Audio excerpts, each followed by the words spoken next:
भारी तबाही मचाई है। तेज आंधी, बारिश और ठनका गिरने की वजह से बिहार में पिछले 12 घंटे में 49 लोगों की मौत हो चुकी है। आंधी तूफान से 30 लोगों की मौत हुई है, वहीं ठनका गिरने से 19 लोगों की मौत की खबर है। यह आपदा प्रबंधन विभाग ने इसकी पुष्टि कर दी है। तस्वीरों में आप देख सकते हैं, ये 5 तस्वीरें टीवी स्क्रीन पर। आंधी, बारिश और ठनके की चपेट में आकर कई जिंदगियां चली गई हैं। नालंदा में सबसे ज्यादा 22 लोगों की मौत हुई है, वहीं मुजफ्फरपुर में 2, अरवल में 2, जहानाबाद में 2, जमुई में 3 लोगों की मौत हो चुकी है। तो मौसम के मिजाज में बदलाव हुआ है। गर्मी की शुरुआत होती ही आंधी और बारिश की शुरुआत हो गई है और ऐसे में देखिए कई लोगों की जानें चली गई हैं। ऐसे में लोग परेशान हैं, हाहाकार मचा हुआ है।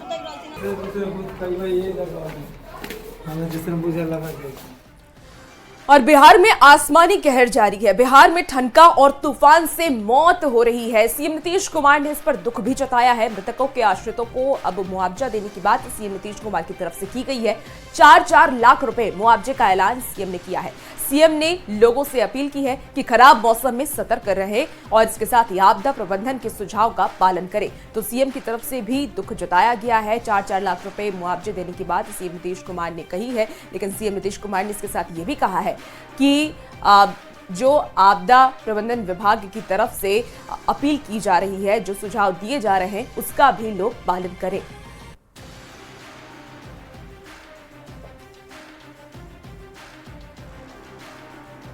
तो बात नालंदा की कर लेते हैं। तूफान और बारिश में नालंदा में 22 लोगों की मौत हो गई है। बिहार शरीफ में सबसे ज्यादा 7 लोगों की मौत हुई है। देखिए, मानपुर थाना क्षेत्र के बिशनपुर गांव में मंदिर पर पेड़ गिरने से 6 लोगों की दर्दनाक मौत हो गई। हादसे के बाद रेस्क्यू ऑपरेशन जारी है। सिलाव प्रखंड में पेड़ के नीचे दबकर एक गार्ड की मौत हो गई। 22 मौत की डीएम शशांक शुभंकर ने पुष्टि कर दी है।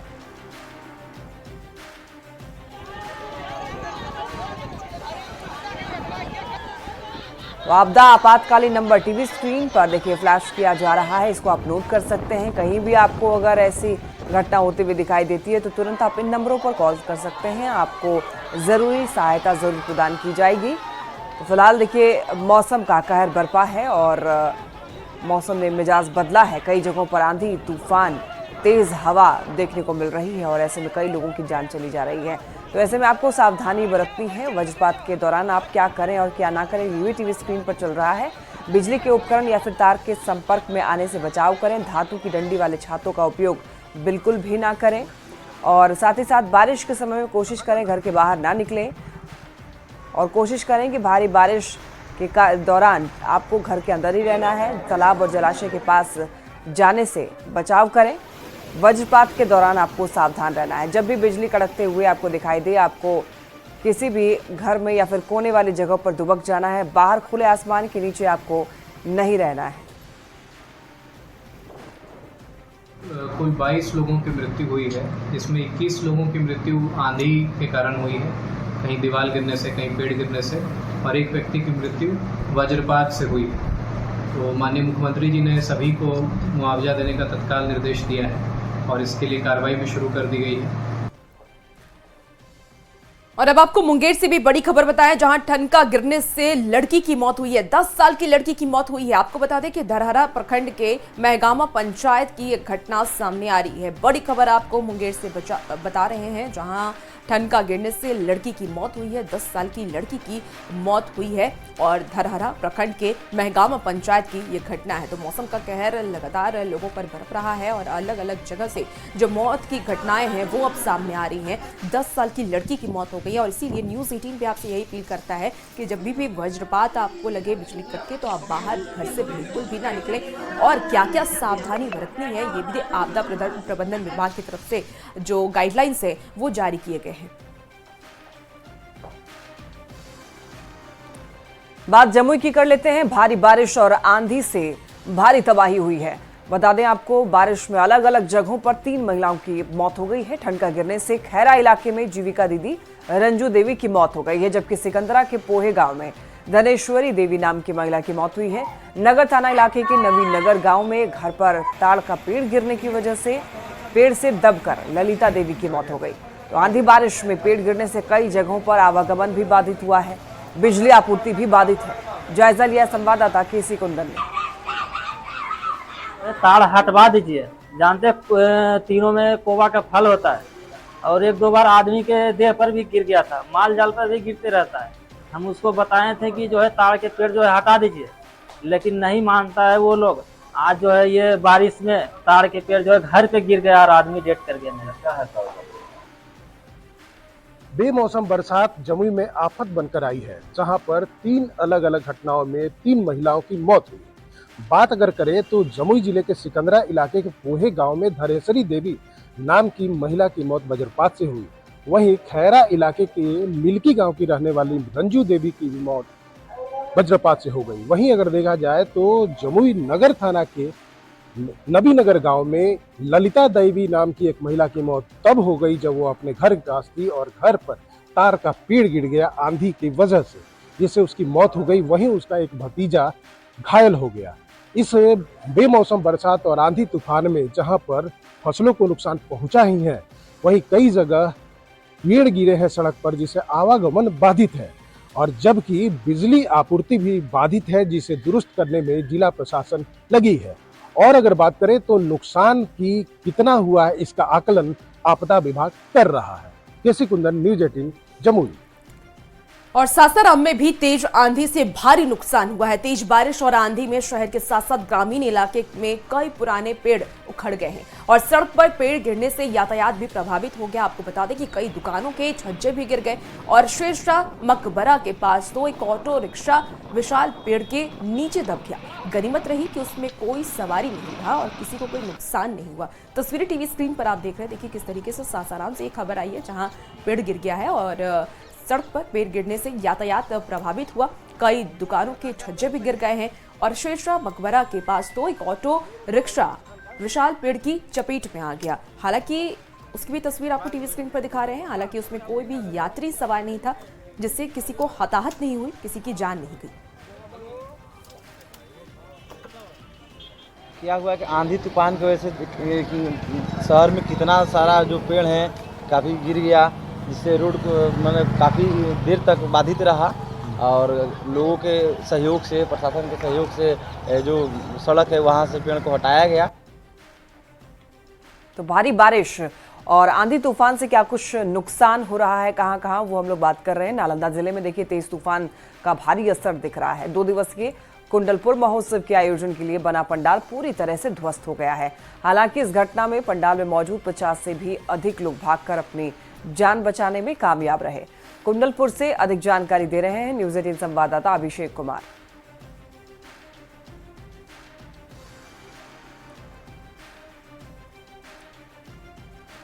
अभी हम पहुंचे नालंदा जिले के कुंडलपुर में, जहां देख सकते हैं कुंडलपुर में आज जो है भीषण तूफान के नज़ारा दिखा सकते हैं। किस तरह से जो है भीषण तूफान का नज़ारा जो है यहाँ पर देख सकते हैं, क्योंकि जिस तरह से 2 दिवसीय कुंडलपुर महोत्सव का आयोजन किया जा रहा था और आज अचानक जो है तेज आंधी तूफान के कारण जो है ये पंडाल जो है पूरी तरह से ध्वस्त हो चुका है। बता दें कि कार्यक्रम के पूर्व जो है ये तूफान आया है, यही कारण है कि लोग बाल बाल बच गए हैं। हालांकि जब कार्यक्रम होती और इस समय तूफान आता तो काफ़ी संख्या में जो है लोगों की जो है घायल होने की संभावना व्यक्त की जा सकती थी। हालांकि नालंदा में जो है तूफान के कारण जो नालंदा खंडर में एक गार्ड का जो है मौत हुई है। क्या देख रहे हैं? यहाँ तो पंडाल पूरा ध्वस्त हो गया। ये अचानक अंधड़ तूफान आया, इसे बहुत से लोग 50-60 लोग यहाँ बैठे हुए थे, तो इसी तरह किसी तरह से बच के यहाँ से निकले। क्या देख रहे हैं बाबा, यहाँ पर क्या हुआ है? यहाँ तो देखा कि पूरा पंडाल ध्वस्त हो गए पुल है। तो अगर रात में होती तो ये घटना, रात में तो एक आदमी नहीं बचता। तो देख सकते हैं यहाँ पर जो है किस तरह से जो है लोग आप बीती सुना रहे हैं, क्योंकि जिस तरह से लोग जब उस समय तूफान आया था तो लोग इसी में मौजूद थे और जब जो पंडाल है जो ध्वस्त होना शुरू हुआ तो लोग आरन फाना में भागे और जिससे लोगों की जान बची है। नालंदा से न्यूज 18 के अभिषेक कुमार।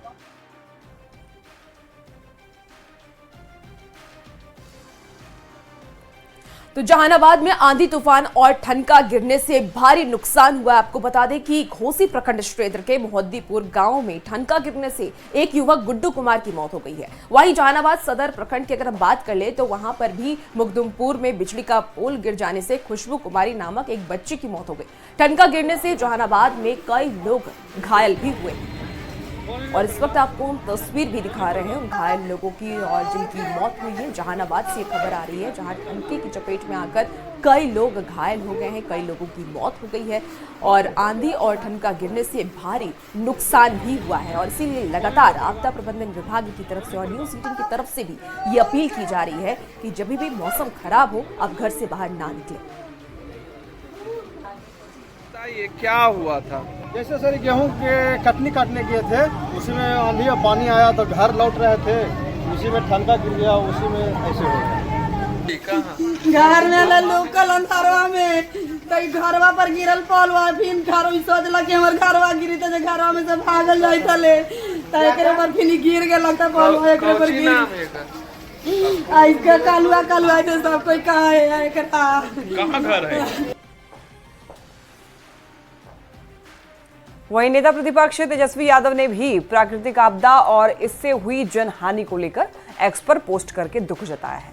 उन्होंने लिखा कि बिहार में आंधी तूफान, बारिश, वज्रपात और दीवार गिरने की घटनाओं से हुई मौतों से दुखी हूं। उन्होंने मृतकों के परिवारों के प्रति संवेदना जताई और सरकार से सभी को उचित मुआवजा देने की भी मांग की है। साथ ही बारिश से किसानों को हुए नुकसान को लेकर के भी सरकार से मुआवजे की मांग की।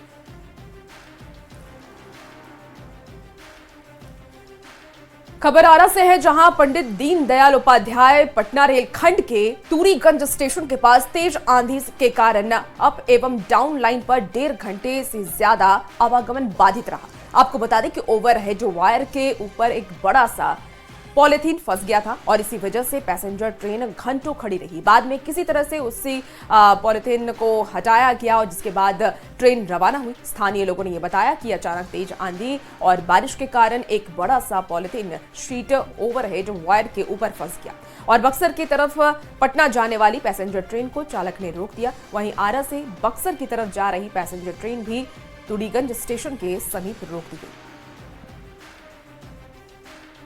सबसे बड़ी दिक्कत है कि बच्चे हैं ट्रेन में, बुजुर्ग महिलाएं हैं। ये पैसेंजर ट्रेन में ना टॉयलेट की व्यवस्था होती है ना पानी की व्यवस्था होती है और 1.5 घंटे से खड़े रहने के बाद रेलवे का कोई अधिकारी सुध लेने तक नहीं आया है। बेमौसम बरसात का असर जो है वो ट्रेनों के परिचालन पर भी पड़ा है। जमुई में कई जगह रेलवे ट्रैक पर पेड़ गिरने और ओवरहेड वायर के टूटने की वजह से ट्रेनों का परिचालन बाधित रहा। जमुई रेलवे स्टेशन पर 5 से 6 घंटे तक यात्री ट्रेन का इंतजार करते रहे और कई ट्रेन जहां तहां खड़ी रही। अब में हमको जाना था 12:23 से जनशताब्दी एक्सप्रेस से और अभी तक वो गाड़ी की कोई सूचना नहीं है। क्या बताया गया? सूचना क्या मिला है? सूचना मिला है कि लाइन में कई प्रॉब्लम है। अभी तक कोई ट्रेन नहीं है, कोई ट्रेन नहीं आई है सर। और मान लीजिए क्या जानकारी दी गई है? तो वहाँ से हम पूछे तो बताया गया है कि अभी अनिश्चित काल के लिए हमको नहीं पता है। वहाँ से पूछने में 2-3 बार हम लोग को ये बताया गया है।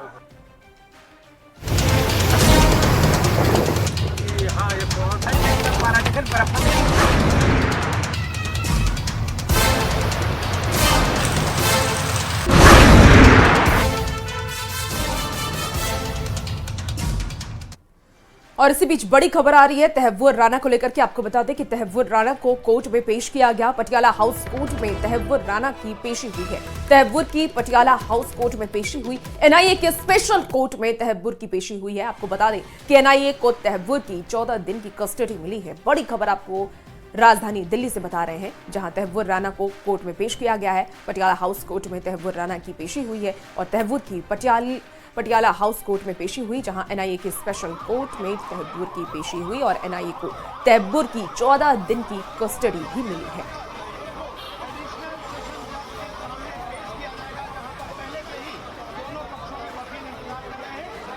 अपराध पर बिहार में फिर सियासी जंग तेज हो गई है। तेजस्वी यादव ने एक पोस्ट में अपराध के आंकड़े जारी कर बिहार की सियासत सुलगा दी है। तेजस्वी के पोस्ट पर बीजेपी ने जोरदार पलटवार किया है।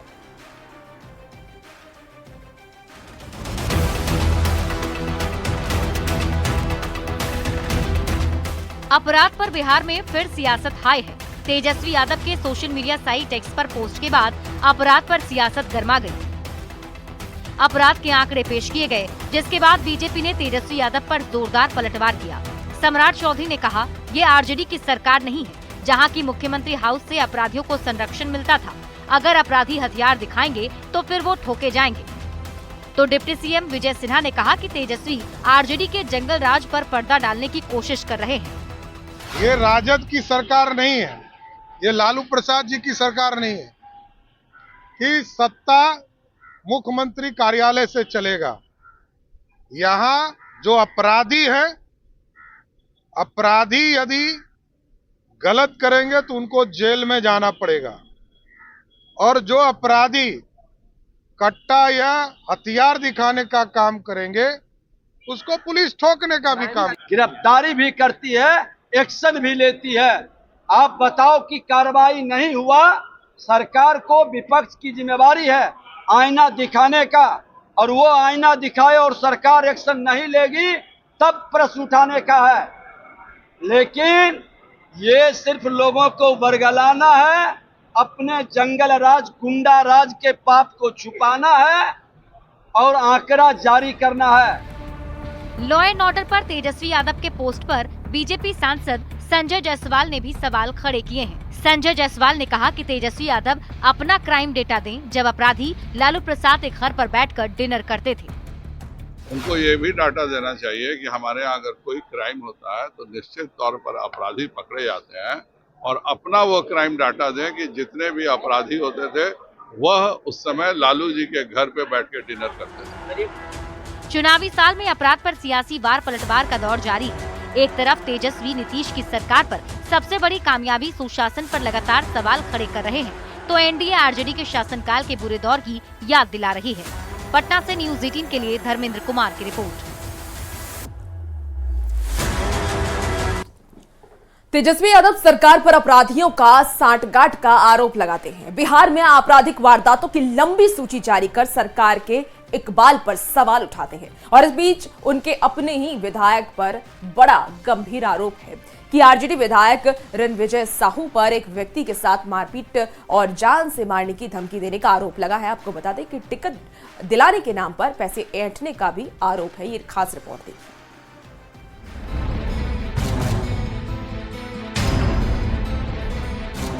सीसीटीवी में कैद इस तस्वीर की पुलिस तहकीकात कर रही है। वीडियो में दिख रहे लोग आरजेडी के नेता और कार्यकर्ता हैं। वीडियो में नजर आ रहा है कि एक शख्स को भीड़ ने घेर रखा है। अचानक उस पर घूंसे बरसाए जाने लगे। आरोप है कि आरजेडी विधायक रणविजय साहू ने कार्यकर्ता की पिटाई कर दी। आरोप लगाने वाले व्यक्ति का नाम सुरेश कुमार साहू है। कुछ दिन पहले ही साहू समाज में एक मीटिंग हुआ और उस मीटिंग में हमारे ऊपर में जानलेवा हमला किए और अभद्र भाषा का भी प्रयोग किए। ये एक्चुअली क्या है, ये हम पर लेन देन का गंभीर आरोप लगाते हैं जो कि पूर्णतः गलत है। ये हमसे ही हजारों में नहीं लाखों में रुपया हमसे ठगने का काम किए हैं। कभी हमें टिकट दिलाने के नाम पर कि 2025 में आपको टिकट दिलाएंगे। सुरेश साहू का आरोप है कि हाल ही में तेली समाज की बैठक के दौरान विधायक रणविजय साहू ने अपने बॉडीगार्ड की मदद से उसकी पिटाई करवा दी, जो सीसीटीवी कैमरे में साफ देखा जा सकता है। पीड़ित ने पिरबहोर थाने में इसकी शिकायत दर्ज कराई। पीड़ित सुरेश साहू ने आरजेडी विधायक रणविजय साहू पर और भी कई गंभीर आरोप लगाए, जिसमें टिकट दिलाने के नाम पर पैसे ऐंठने के भी आरोप हैं। विधायक की दादागिरी की इस वायरल तस्वीर को लेकर अब सियासत भी शुरू हो चुकी है। पटना से संवाददाता अमित कुमार के साथ ब्यूरो रिपोर्ट न्यूज 18। और इसी के साथ इस बुलेटिन में इतना ही।